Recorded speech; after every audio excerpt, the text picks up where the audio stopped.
Salut crypto-fans, j'espère que vous allez bien. Ça fait maintenant très longtemps que j'avais plus réalisé de vidéos de prévention, mais aujourd'hui, il faut vraiment que je m'y remette, car en effet, depuis plusieurs jours, voire même maintenant une petite semaine, j'ai de plus en plus de membres de la communauté qui reviennent vers moi avec du matériel qui a été endommagé et détruit. C'est aussi bien des câbles qui ont fondu, des alimentations qui ont rendu l'âme, des ports qui fondent et qui ne fonctionnent plus, et tout cela, c'est lié à un seul coupable qui, pour le moment, a énormément le vent en poupe. Je veux bien entendu parler du dual mining. Et donc dans cette vidéo, je vais vous expliquer pourquoi il peut être dangereux de faire du dual mining et surtout comment éviter que cela ne vous arrive. Alors, c'est parti.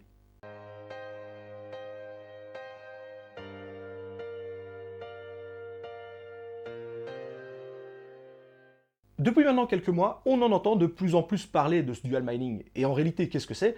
Eh bien, c'est tout simplement le fait de miner deux crypto-monnaies en même temps sur une même carte graphique. Et entre nous, c'est pas quelque chose du tout de nouveau. En effet, en 2016-2017, je faisais déjà du dual mining, notamment sur Ether plus Decred ou Ether plus Liberty Credit. Et à l'époque, déjà, je me souviens que j'avais très vite laissé tomber, tout simplement parce que les gains générés étaient plutôt faibles, mais surtout, la consommation électrique était beaucoup plus importante. Et vous allez voir que tout ça, eh bien malheureusement, c'est pas mal lié. Et donc de nos jours, pourquoi est-ce qu'on en reparle alors que c'est une technique qui est plutôt vieille? Eh bien tout simplement car le dual mining a permis de débloquer et donc de débrider les fameuses cartes LHR de Nvidia, car jusqu'à présent, il n'était pas possible de tirer pleinement parti des 100% de la puissance de ces cartes Nvidia, notamment lorsque l'on mine de l'Ether. Maintenant, je vous rappelle bien entendu que si vous minez une autre crypto-monnaie que de l'Ether, votre carte est automatiquement débridée à 100%. Si vous minez du Flux, du Firo, du Ravencoin, la carte fonctionne à 100% de ses capacités. Par contre, si vous passez sur de l'Ether, ce n'est plus que 70%. Et donc, d'une certaine manière, ce dual mining, il permet d'atteindre les 100% en minant à 70% de l'Ether et 30% sur une autre crypto-monnaie. Et la crypto-monnaie qui a le vent en poupe pour ce dual mining, c'est le Toncoin, qui pour le moment semble pas mal rentable en combinant justement Ether d'un côté et Toncoin, Ton de l'autre.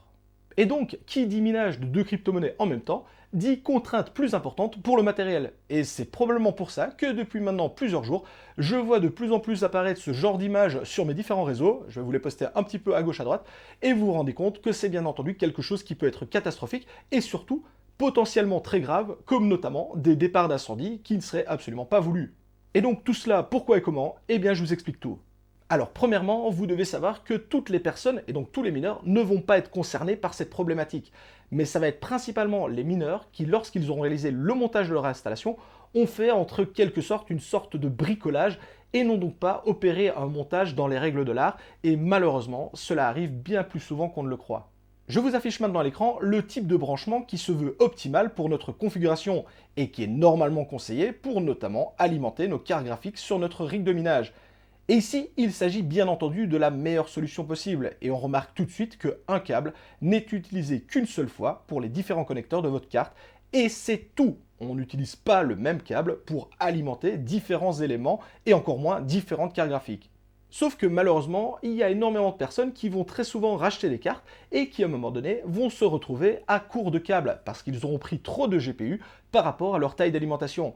Et donc, on se retrouve avec des personnes qui vont faire des montages, notamment avec des doubleurs en Y, ou alors qui vont utiliser des câbles Molex, voire même pire, des câbles SATA, pour obtenir plus de câbles pour notamment alimenter les différents éléments de leur rig de minage. Et vous vous en doutez, c'est à partir de ce moment-là que les ennuis commencent à arriver. En effet, lorsque vous allez miner une crypto-monnaie qui va être peu énergivore, comme par exemple de l'Ether, eh bien ok, ce type de montage, même s'il est vivement pas conseillé, et je suis le premier à vous le dire, eh bien ça peut fonctionner durant même plusieurs années, voire même des années et des années, sans le moindre problème, car les quantités de courant qui vont transiter au travers de ces câbles seront plutôt faibles.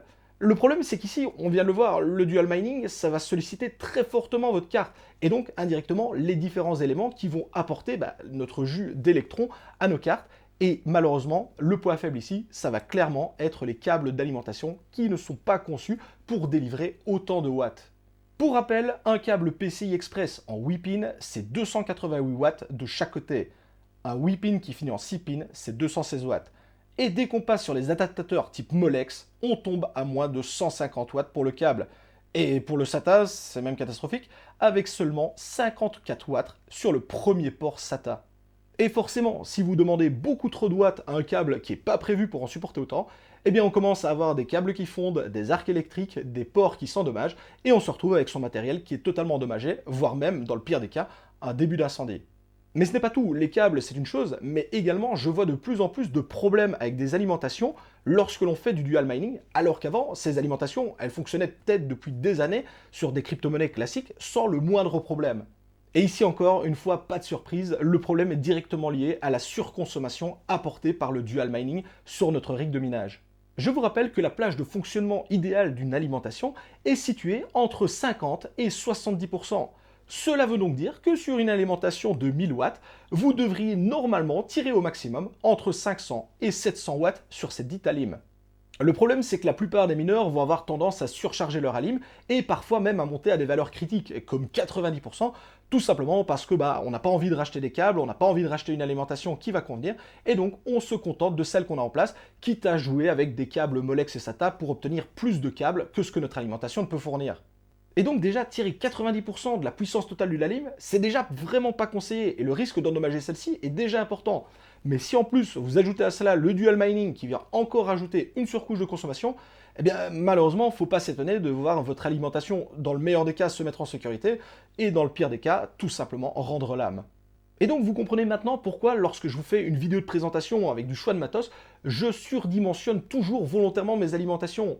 Ici, je ne le fais pas pour le plaisir, hein. C'est pas pour le plaisir de vous dire prenez une alim de 2000 watts, je vous avoue tout de suite, j'ai pas des actions chez Corsair, VGA, Cooler Master ou que sais-je.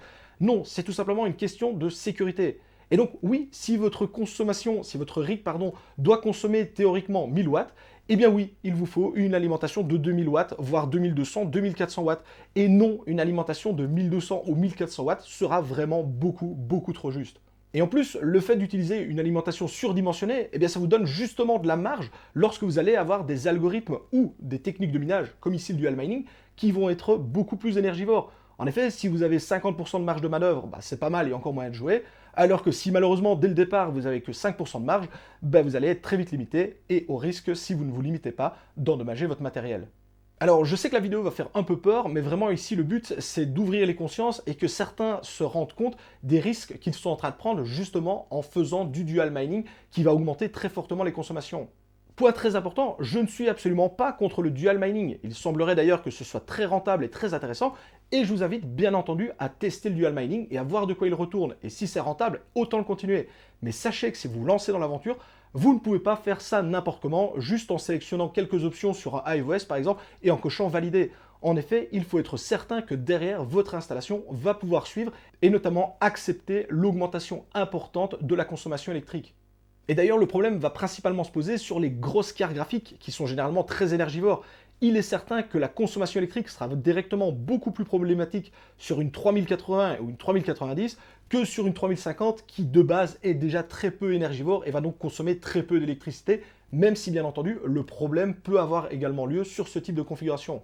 Donc oui, n'hésitez pas à faire du dual mining, mais prenez les devants, vérifiez que votre installation et votre montage est aux normes, que tout correspond, que votre alimentation est surdimensionnée pour accepter la charge supplémentaire, et à partir de là, j'ai envie de dire, roulez jeunesse et profitez-en, mais surtout, faites toujours très attention lorsque vous vous lancez dans ce type de montage et ce type de bricolage qui peuvent parfois poser problème et être même très dangereux et détruire, dans le pire des cas, l'ensemble de votre matériel. Sur des cartes graphiques à plus de 1000 € pièce, croyez-moi, ça fait extrêmement mal. Voilà les amis, c'est tout pour cette vidéo de prévention.